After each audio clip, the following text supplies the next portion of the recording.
Hey folks, everything new under the sun. This is SouthernPrepper1. I don't know if you follow him, but he has very good practical advice for being prepared for all things. Now, he's not big into gold and silver, and I believe rightly so. I believe also you should hedge all your bets, at least a little bit, because you don't know at what point in time you need a particular item. Initially, after economic collapse, for the first maybe 24, 48 hours or a couple of days, cash may work until it potentially starts hyperinflating.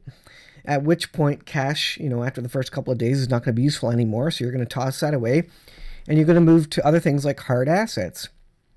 Bullets and eggs and soap and that sort of thing. And gold and silver itself is really only a mechanism to hold a large amount of wealth and really to carry that wealth through the economic collapse to the other side, where then you convert it into the new currency.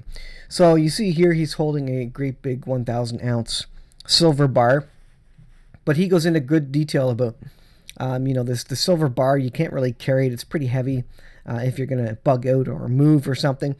And for small transactions, it's not particularly useful. And for small transactions, it's not particularly useful. So you need to have smaller divisions of silver, for example, junk silver, individual 1-ounce silver coins, that sort of thing. But the Bible does speak about gold and silver in the last days, and in several places, actually. So let's take a look at a few places where it talks about gold and silver and what that will actually be worth when the day of the Lord comes, when the wrath of God falls. This is Ezekiel chapter 7, verse 19. They will throw their silver into the streets, and their gold will be treated as a thing unclean.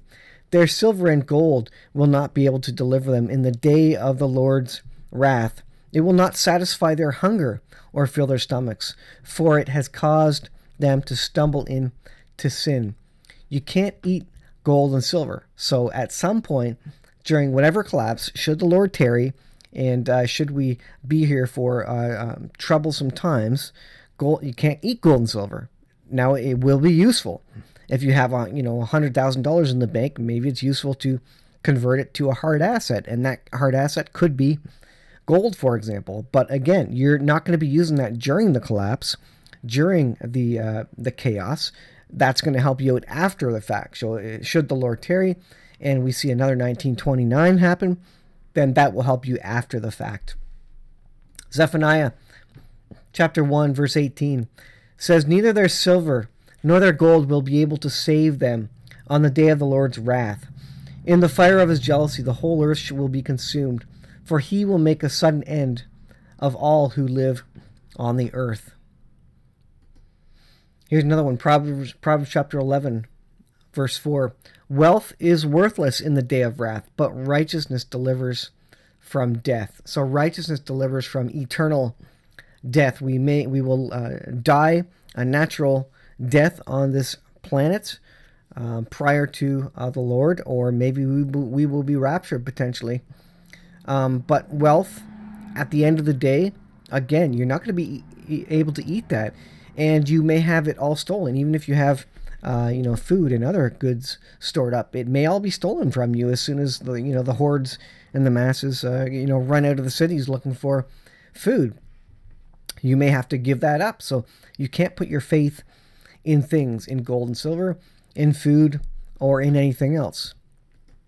What I would suggest you do, however, is to hedge your bets and to be able to at least provide initially for yourself, your family, and your neighbors, all the people around who will be stunned when the system collapses, and they'll possibly be looking to you for help during that period, and you'll be able to help them for a short period of time.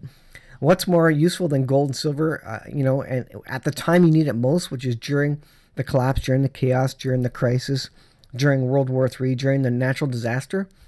Well, we went through Hurricane Fiona on the east coast of Canada.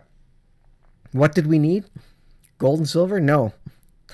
We needed running water, fresh water.